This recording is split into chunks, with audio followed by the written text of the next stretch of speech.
Hello दोस्तों, Edward Subrat blogs रे आपनको स्वागत। ये वीडियो को देखंतु और एंजॉय करंतु। आपनको ପାଇଁ गोटे ब्लॉग रेडी करछि।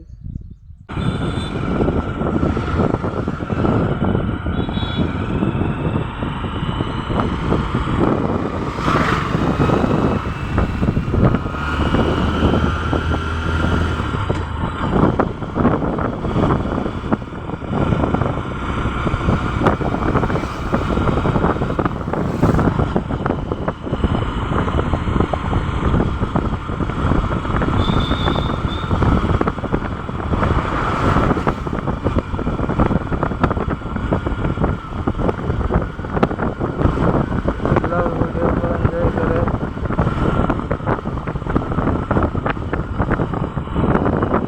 ମୁଁ ଆପଣଙ୍କୁ ଗୋଟିଏ ବ୍ଲଗ୍ ଦେଖି ଦେଉଛି, ଯାହାକି ଆମର ଅନ୍ଧେଶ୍ୱର ବାବା ଶିବ ମନ୍ଦିର ପ୍ରାଙ୍ଗଣକୁ ଆପଣଙ୍କୁ ନେଇଯିବି। ଦେଖନ୍ତୁ ଏଇ ବ୍ଲଗ୍କୁ ଏବଂ ଖୁବ୍ ଭଲ। ଚାଲ ଶ୍ରୀ ଶ୍ରୀ ଅନ୍ଧେଶ୍ୱର ବାବା ମନ୍ଦିର ଆରାବାକାଙ୍କୁ ଦର୍ଶନ କରିବା। ଶ୍ରୀ ଶ୍ରୀ ଅନ୍ଧେଶ୍ୱର ବାବାଙ୍କ ପାଖରେ କିଛି ଗୁହାରି ଜଣାଇବା। ଆସ ଯିବା ଭିତରକୁ, ମନ୍ଦିର ଭିତରକୁ ଏଣ୍ଟ୍ରି କରିବା।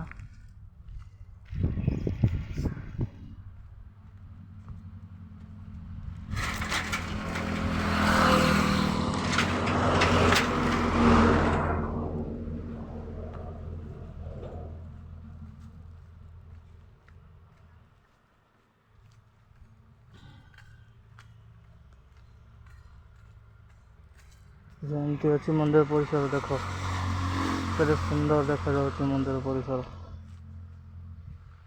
ବହୁତ ସୁନ୍ଦର ଦେଖାଯାଉଛି। ଦେଖେଇବି ଆପଣଙ୍କୁ ପୁରା ବୁଲେଇକି ମନ୍ଦିର ପରିସର। ମନ୍ଦିର ଦେଖୁଛନ୍ତି, ଦେଖାଯାଉଛି। ଗହଳି ଟିକେ ନାହିଁ ଆଜି। ହଉ, ଗହଳି ନଥିଲେ କ'ଣ ହେଲା, ଯାଇକି ଦର୍ଶନ କରିକି ଆଇବା ବାବାଙ୍କୁ। ଭଗବାନଙ୍କର, ଆମର ଅନ୍ଧେଶ୍ୱର ବାବାଙ୍କର ପୀଠ ଦେଖନ୍ତୁ କିଛି ଏମିତି ଅଛି। ଚାଲନ୍ତୁ ମନ୍ଦିର ଭିତରକୁ ଯିବା ହେଲା। ମନ୍ଦିର ବାହାରଟା କିଛି ଏମିତି ଅଛି, ଏଭଳି ଭାବରେ କିଛି ଅଛି। ତାର ପରିବେଶ ଆପଣଙ୍କୁ ଦେଖେଇବି ଆଗକୁ। ଦେଖ କିଛି ଏମିତି ଅଛି।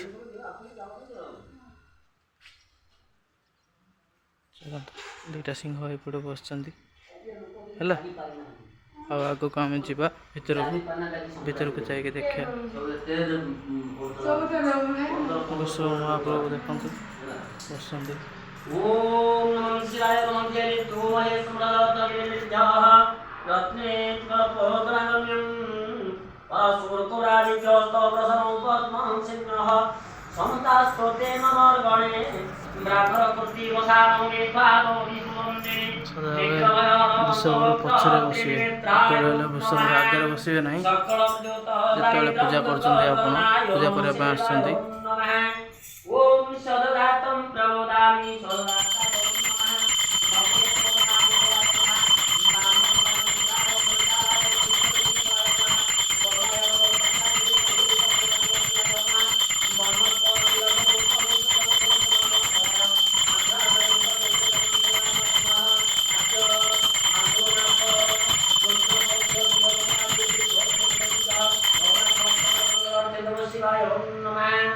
ओम वंदे देवधर्मापते सुरवर वंदे जगतोदारण वंदे पशुनापते वंदे सूर्यं शशाङ्कमयं वंदे लोकन्नाभ्य वंदे भक्तं जनं कर्पूरं शिवाय नमः।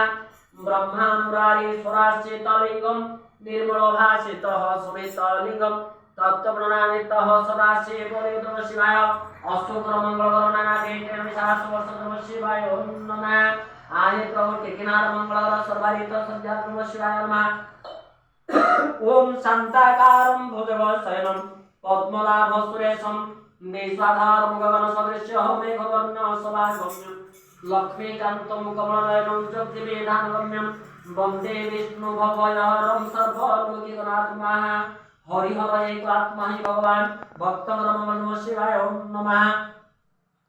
ओम मौले चंद्रे कला कले सचरि चंचरि च गंगा जलम दार बच्चा से जननम गौरवरे बामंगुम सततम सुरेंद्रे पुत्रे तो शिवाय ओम नमः शिव हे कोटि स्वये गागुड़ी मारी ब्रह्मा से कले मर्दई 64 ज्योति धरती ताली पुणी पार्वती गुतई नाचुता हो धीरे धीरे पुणी पृथ्वी कंपिला पयलो परे शिव हे श्वेत नाग कलो अंडा कुसुता मणि नाग कलो कंदे पयता बुढ़ा जोरड़ काचुणी पद्म नाग हेलो शिरे मंडली वासुकी नाग शिर छबांदे प्रसव जे नवरत्न नमो गणेश विघ्नेश गिरिजानंदन प्रभु नमो विघ्ननाशाय गणाधिपताय नमः गणी नारायण रुद्रे अंबिके भास्कमे तथा भिन्ना विघ्न कर्तव्यं पंच देवतं सेवा तीक्ष्णार मंगलकर सर्वारित सज्जातम सेवाय नमः बासंतिर मंगलकर इंद्रावर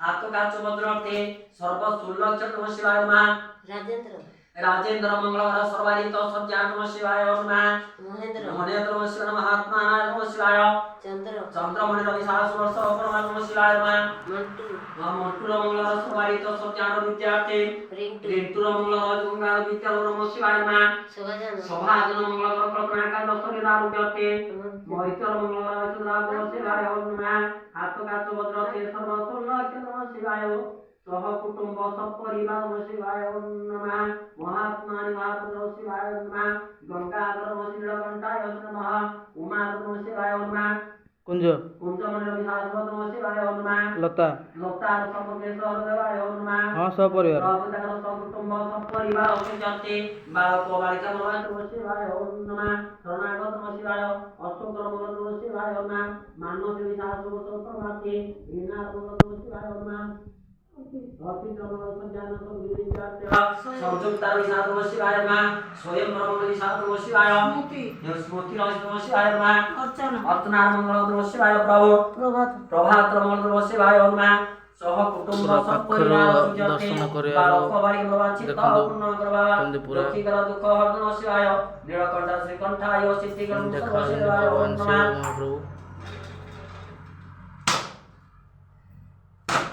जल प्रिय त्रिलोचनाय अलंकार प्रिय नारायण सर्वसिद्ध हरिहर नमः शिवाय नमः परमात्मा परम पिता परमेश्वर महादेव शंभु कलासवाजी शिव कल्प नमः शिवाय नमः ओम नमः शिवाय नेत्रभवे कणबंधे मुद्रा महामुद्रा प्राणाय संप्राणाय समाय स्वाहा अपनाशन रुता नमः शिवाय नमः नीलकंठ नमः शिवं प्रभु चंडीश्वर चरणविद्यं समर्पयामि तं सर्वसिद्धिर्वाय नमः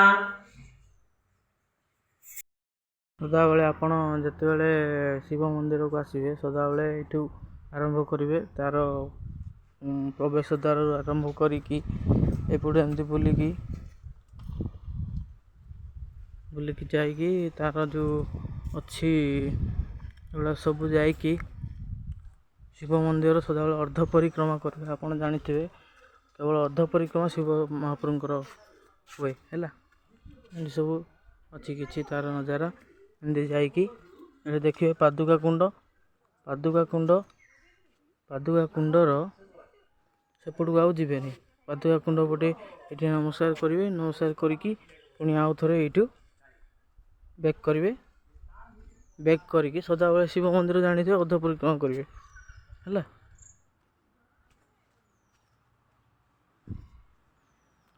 शिव मंदिर अर्ध परिक्रमा केवल हम आउ पुणी आउ थे तार मेन पोजिशन को आसिकी नमस्कार करी मेन ये आसिक पुणी नमस्कार करी पुणी आहरी टिके बैक हो जा सारा पर जाकि आपड़ जहाँ करने कथा करेंगे है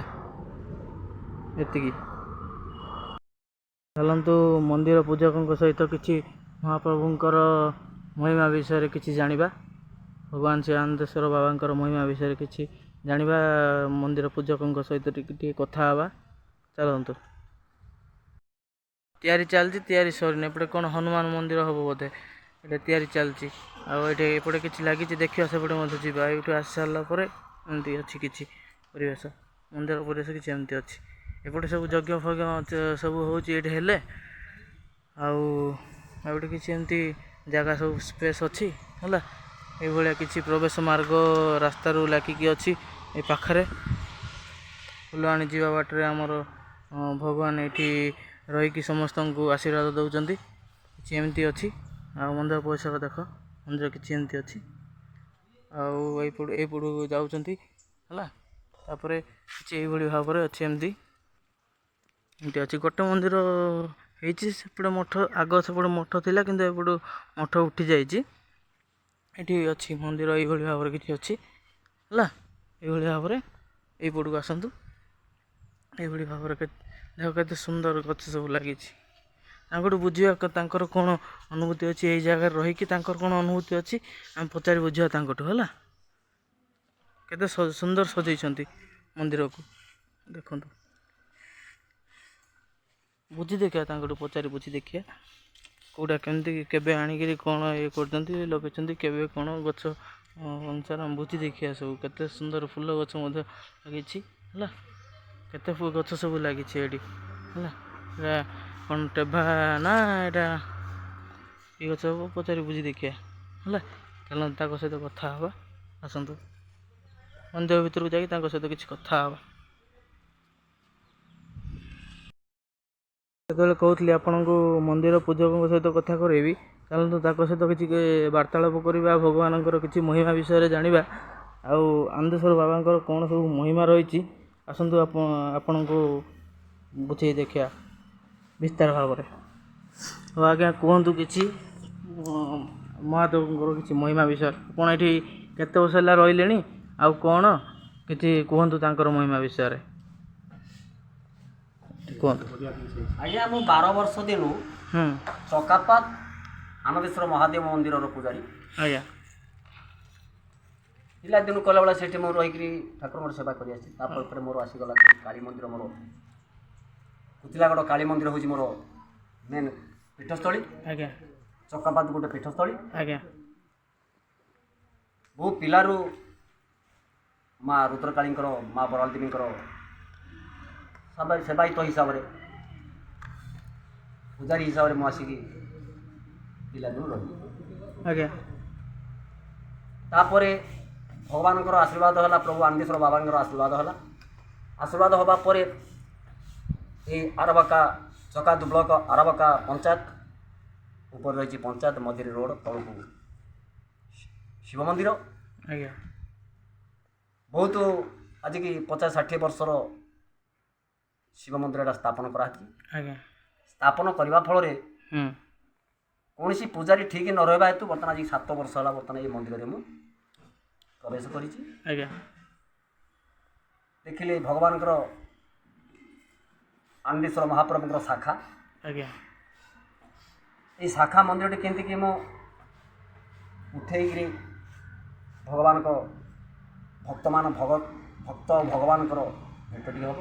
ଆଜ୍ଞା, ଆଜ୍ଞା, ଏଇ ପଡ଼ିଆରେ ଗାଈ, ବଳଦ, କୁକୁର ବହୁତ କିଛି ଚରୁଥିଲେ।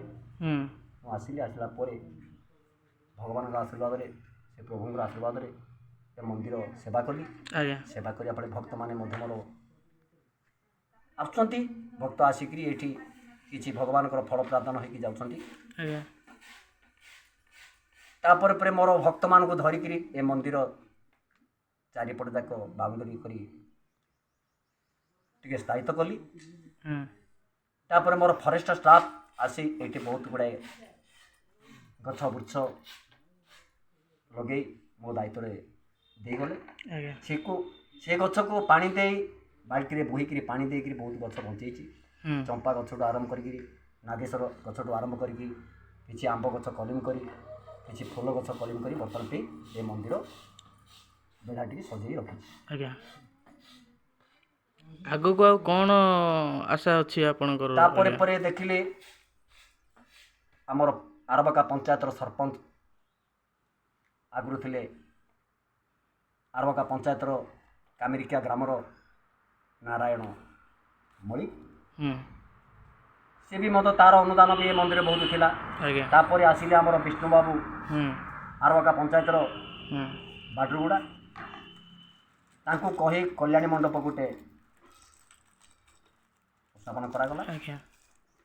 ତାପରେ ଦେଖିଲେ ବହୁତ ଲୋକଙ୍କର ଗମାଗମ ହନୁମାନ ମନ୍ଦିରଟା ପାଇଁ ଚାଲିଛି। ମୋର ବ୍ଲକ ମାଧ୍ୟମରେ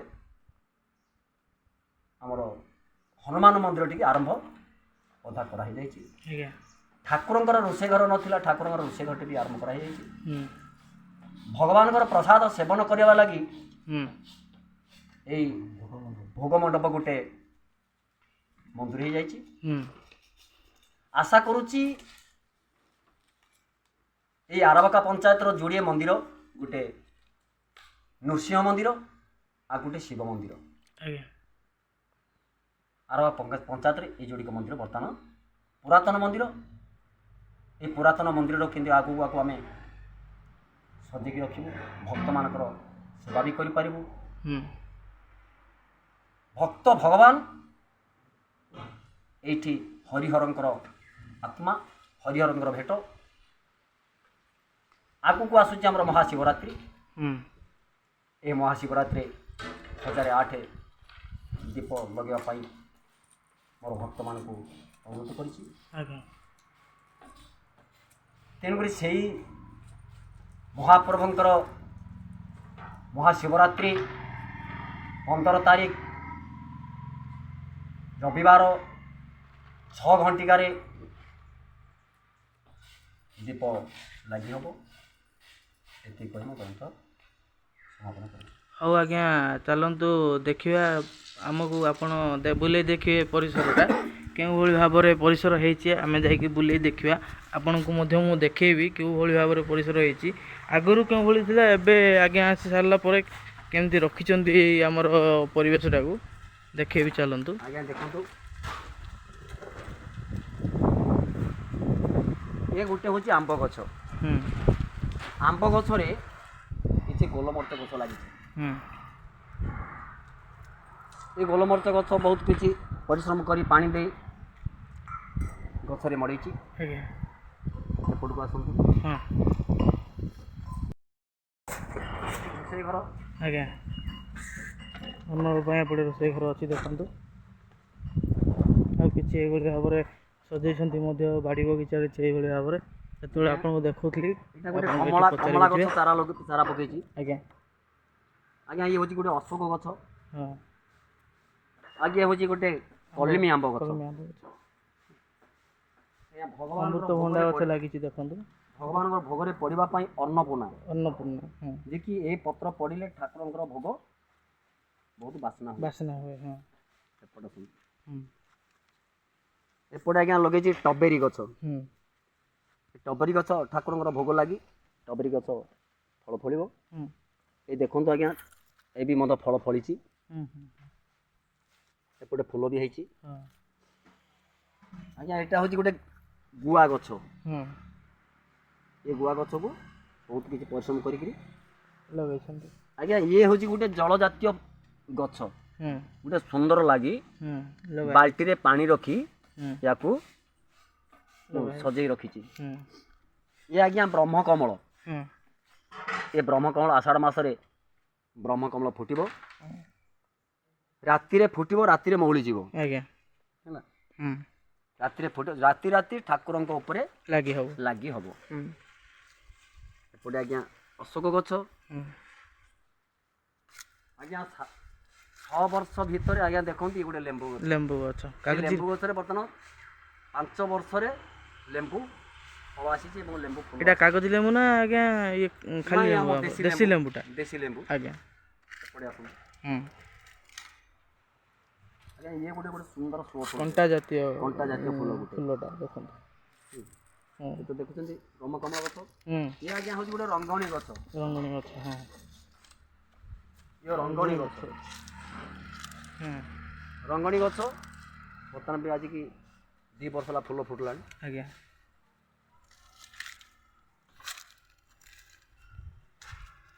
ଗୋଟେ କନିଅର ଗଛ ଲାଗିଛି। ଏପଟେ ଆଜ୍ଞା କନିଅର ଗଛ ଲାଗିଛି। ହୁଁ ତଳେ ଗୋଟେ ଏଳି ଜାତିର ଫୁଲ ଗଛ ଗୋଟେ ଲାଗିଛି। ହୁଁ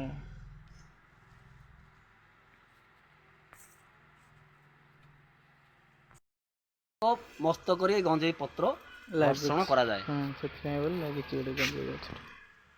ବାବାଜୀ ମାନେ ଖାଇକି ପକେଇଛନ୍ତି। ଆଜ୍ଞା ଇଏ ହେଉଛି ଗୋଟେ ଡାଳିମ୍ବ ଗଛ। ଡାଳିମ୍ବ ଗଛ ହେଲା, ହୁଁ ଡାଳିମ୍ବ ଗଛ। ହୁଁ ଗଛ ବହୁତ ସୁନ୍ଦର ଲାଗେ ହୁଁ ଦେଖିବା ପାଇଁ। ଏପଟେ ତ ଲାଗିଛି ଆଜ୍ଞା ଠାକୁରଙ୍କର କଦଳୀ ଗଛ ଫୁଲ କେତେ ସବୁ କଦଳୀ ଗଛ ଆମ୍ବ ଅଛି, ଗଛ। ହଁ, ଆମ୍ବ ଗଛ ଲାଗିଛି। ଆଉ ବାରିଟା ମଧ୍ୟ ବୁଲି ଦେଖିଆ ଆପଣଙ୍କୁ କେତେ ପରିଶ୍ରମ କରୁଛନ୍ତି ଏଇ ଭିତରେ ଠାକୁରଙ୍କର ଗେଟ୍ ଆପଣ ଏଇଟା। ଜାଣିପାରିବେ। ଏଇଟା ଗେଟ୍ ଦେଖନ୍ତୁ କେତେ ପରିଶ୍ରମ କରିକି ସଜେଇଛନ୍ତି, ଆପଣ ଦେଖିଲେ ଜାଣିପାରିବେ କେତେ ଅବଦାନ ରହିଛି ଆମର ପୂଜାରୀ ଆଜ୍ଞାଙ୍କର, ଆପଣ ଦେଖିକି ଜାଣିପାରୁଥିବେ। ଆଜ୍ଞା ଇଏ ହେଉଛି ଗୋଟେ ଶନି ଫୁଲ, ହଁ ଶନି କଟି ଏ ଫୁଲ ଲାଗିବ ହୁଁ ହେଲା। ହୁଁ ବହୁତ ସୁନ୍ଦର ଭାବରେ ବର୍ଷ ସାରା ସୁନ୍ଦର ଭାବରେ ଫୁଲ ଫୁଟୁଛି। ହୁଁ ହୁଁ ହୁଁ ଆଜ୍ଞା ରହିଲା ଏପଟେ ବେଲ ଗଛ ବେଲ ଗଛ ହେଲା। ହୁଁ ଏପଟେ ଦେଖନ୍ତୁ ଆଜ୍ଞା ଗୋଟେ କରୁଣା ଗଛ। ହୁଁ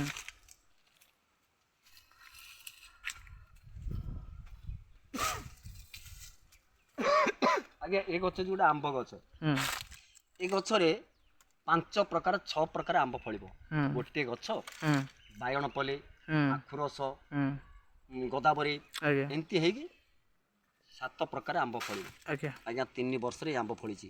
3 ବର୍ଷରେ ଫଳିଛି 3 ନାଇଁ? ବର୍ଷରେ ଆମ୍ବ ଫଳିଛି। ଦେଖ ଗଛ କେଡ଼ି ହେଇଛି ଆଜ୍ଞା କେଡ଼ି ଆଉ ଗଛ ଆମ୍ବ ଫଳିଛି ଦେଖ। ଆମ୍ବ ତ ହବ ଏବେ ବଉଳ ଧରିଛି। ଏଇଟା ଆଜ୍ଞା ପରିଶ୍ରମ କରୁଛି। ହୁଁ ପିଆଜ ଗଛ ଟିକେ ଲଗେଇଛି ଆଜ୍ଞା ଆଉ କିଛି ପରିଶ୍ରମ କରୁଛି। ଆଜ୍ଞା ପରିଶ୍ରମ କରିକିରି ପାଣି ଦେଇକି ଲଗଉଛି ଆଉ। ଆଜ୍ଞା ଆଗରୁ ଏଇଗୁଡ଼ାକ ପୁରା କିଛି ନଥିଲା। ଆଜ୍ଞା ଆସିକିରି ଏଇଠି ସବୁ ଏତେ ସବୁ ଜିନିଷ କରିଛନ୍ତି, ସେଇଟା ଗୋଟେ ବହୁତ ଭଲ ଜିନିଷ। ଏତେ ସବୁ ଜିନିଷ କରିପାରିଛନ୍ତି, ବାଡ଼ କରିକି ପୁଣି ଏତେ ସବୁ ଜିନିଷ କରିବାଟା ବହୁତ ଇଏର କଥା। ଦେଖଉଛି ଆପଣଙ୍କୁ। ଏଇଟା ଗୋଟେ ବଉଳ ଗଛ। ଆଜ୍ଞା ଏ ବଉଳ ଗଛ ବଉଳ କୋଳି ଫଳିବ, ହୁଁ ପିଲାମାନେ ୟାକୁ ଖାଇବେ ଆଜ୍ଞା ହେଲା। ହୁଁ ଏ ବଉଳ କୋଳି କିଛି ମିଠା ଆସିବ ଆଉ କିଛି ଖଟା ଆସିବ ହୁଁ ହେଲା। ହୁଁ ତେଣୁ ବର୍ତ୍ତମାନ ଆଜ୍ଞା ଛୋଟ ଥିଲା, ଆଜି 4 ବର୍ଷରେ ବର୍ତ୍ତମାନ 5 ବର୍ଷରେ ଏତିକି ବର୍ତ୍ତମାନ ବଡ଼ ହେଇଛି। ଆଜ୍ଞା ଏଇଟା ଗୋଟେ ସୁନ୍ଦର ଶୋ ଲାଗି ଶୋ ପାଇଁ ଗଛ ଗୋଟେ ଲାଗିଛି ଆଉ। ଦେଖ କେମିତି ଦେଖାଯାଉଛି, କେତେ ସୁନ୍ଦର ଦେଖାଯାଉଛି। ହଁ ଏସବୁ ଜିନିଷ କରିଛନ୍ତି ଏଇ ଭିତରେ, ଆପଣ ଦେଖିଲେ ନିଶ୍ଚୟ ଜାଣିପାରିବେ। ଦେଖ କେତେ ସୁନ୍ଦର ସୁନ୍ଦର ଗଛ ସବୁ ଲଗେଇଛନ୍ତି। ସେ ଏଇଠି ତାଙ୍କର ସାଧନା ଜାରି ରଖିଛନ୍ତି। ଆଜ୍ଞା ଅତି ସୁନ୍ଦର ଗଛ ଗୋଟେ ଏଇଟା। ଆଜ୍ଞା ଏ ସୁନ୍ଦର ଗଛଟି ମାନେ ଛୋଟଟି ହେଇଥିଲା, ଛୋଟରୁ ଆଣିକି ବର୍ତ୍ତମାନ ଏତିକି ପର୍ଯ୍ୟନ୍ତ ଗଲାଣି। ହୁଁ ହୁଁ ହୁଁ ୟାର କିଛି ଆଜ୍ଞା ଫଳ ନାହିଁ, ହୁଁ କିନ୍ତୁ କେବଳ ସୁନ୍ଦର ଲାଗି ରଖା ହେଇଛି। ରଖାହେଇଛି। ଆଜ୍ଞା ଲିମ୍ବ ଗଛଟେ ମଧ୍ୟ ଏଇଠି ଲାଗିଛି ଦେଖନ୍ତୁ। ଏଇଟା ଆଜ୍ଞା ଗୋଟେ ବଉଳ ଗଛ। ଆଜ୍ଞା ଏଠି ଗୋଟେ ଆଜ୍ଞା ବଉଳ ଗଛ। ହୁଁ ଏପଟେ ଆସନ୍ତୁ।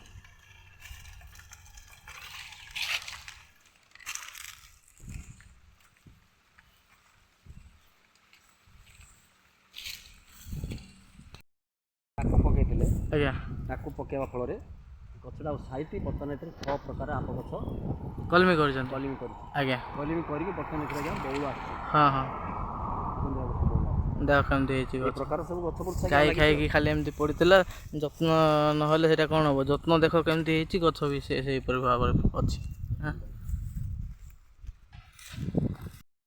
ଆଉ ଭଗବାନଙ୍କର କିଛି ମହିମା ବିଷୟରେ କୁହନ୍ତୁ ଆଜ୍ଞା। ଆନ୍ଦେଶ୍ୱରଙ୍କର ମହିମା ବିଷୟରେ ଗୋଟେ ଶ୍ଲୋକରୁ ଷ୍ଟାର୍ଟ କରନ୍ତୁ ଆଉ କୁହନ୍ତୁ କିଛି। ତ ଭଗବାନ ଶିବଙ୍କର ଅନେକ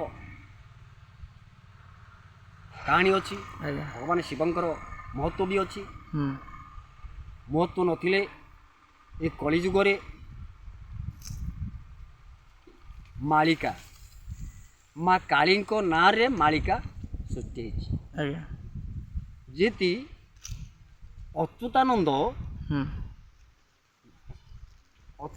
ଜଣେ ବାଳକ ଥିଲେ। ହୁଁ ତେଣୁକରି ଅଚ୍ୟୁତାନନ୍ଦ ସବୁବେଳେ ପାଇଁ ଗ୍ରନ୍ଥ ଲେଖୁଥିଲେ, କେତେ ସହସ୍ର ଗ୍ରନ୍ଥ ସେମାନେ ଲେଖିଥିଲେ। ହୁଁ ତେଣୁ କାହା ନାଁରେ ଭଣ୍ଟି କରିବା ଲାଗି ହୁଁ ବାଟ ପାଇଲେ ନାହିଁ। ହୁଁ ତେଣୁ ବାଟ ପାଇଲେନି, ସେ ମନ ବିରକ୍ତିରେ ବଣକୁ ପଳେଇଲେ। ଆଜ୍ଞା ବଣକୁ ପଳେଇବା ଫଳରେ ଗୋଟିଏ ହୁଙ୍କା ମୂଳରେ ସେ ବାଳକ ବସିଲେ। ହୁଁ ବାଳକ ବସିବା ଫଳରେ ହୁଁ ବହୁତ ମନ ଦୁଃଖରେ ବସିଛନ୍ତି। ହୁଁ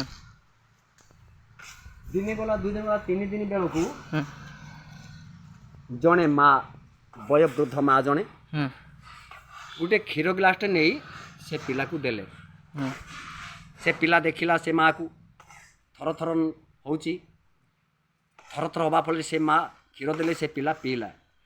ଦିନେ ଗଲା 2 ଦିନ ଗଲା 3 ଦିନକୁ ସେ ମାଆକୁ ପଚାରିଲା, ମା କ୍ଷୀର କେଉଁଠୁ ଆଣୁଛୁ? ହୁଁ ବୋଲା ବାପରେ ମୋ ଘରେ ଗୋଟେ ଗାଈ ଅଛି, ହୁଁ ସେ ଗାଈର କ୍ଷୀର ମୁଁ ଦେଉଛି। ହୁଁ ହୁଁ ବହୁତ ଖୁସି ହେଲେ ସେ ପିଲା। ହୁଁ 3-4 ଦିନ ବେଳକୁ ପଚାରିଲେ, ମା ତୋ ନାଁ କ'ଣ? ହୁଁ ସେ ମା କହିଲେ ଯେ ବାବୁରେ ମୋର ତ ନାଁ କିଛି ସେମିତି ନାହିଁ, ହୁଁ ଘରେ ମୋର ଗୋଟେ ଝିଅ ଅଛି, ହୁଁ ମୋର ଝିଅର ନାଁ ହେଉଛି କାଳୀ, ହୁଁ ମୋତେ ସମସ୍ତେ କାଳୀ ମା ବୋଲି ଡାକନ୍ତି। ହୁଁ ତାପରେ ଆଖି ବୁଜି ଦେଖିଲା ବେଳକୁ ସେ ମା ନାହିଁ। ହୁଁ ସେ ବାଳକ ଭାବିଲା ଯେ ଆଜିଠାରୁ ମୁଁ କେବଳ ମା କାଳୀଙ୍କ ନାଁରେ ମାଳିକା ଭର୍ତ୍ତି କରିବି। ହୁଁ ହୁଁ ଇଆଡ଼ୁ ପଢ଼ି ନେଲେ କାଳୀ ମା, ହୁଁ ସିଆଡ଼ୁ ପଢ଼ି ଆଣିଲେ ମାଳିକା।